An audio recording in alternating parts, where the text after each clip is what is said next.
తిరుగుడి. మీరు ఆయనతో చెప్పవలసినదేమనగా, మా పాపములన్నిటినీ పరిహరింపుము. ఎడ్లకు బదులుగా నీకు మా పెదవులను అర్పించుచున్నాము. నీవు అంగీకరింపదగినవి అవే అవే మాకున్నవి. ఏంటదండి?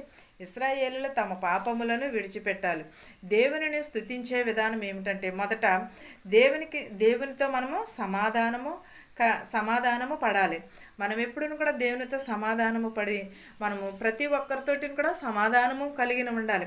ఇశ్రాయేలులు ఏం చేస్తారు? పాపము చేత నీవు కుమిలితివి గనుక నీ దేవుడైన యెహోవా తట్టు తిరుగుము. మనము పాపము చేసినప్పుడు దేవుని తట్టు తిరగాలి. దేవుని వైపు మనము పాపము చేయకోకుండా ఉండుటకు దేవునిని స్తుతించాలి, దేవునిని ఆరాధించాలి. నిత్యము కూడా దేవుని వైపునే మనము మొదట ఏం చేయాలి? దేవునికి కృతజ్ఞత కలిగి ఉండాలి. మొదట మనము దేవునిని స్తుతించాలి. మనము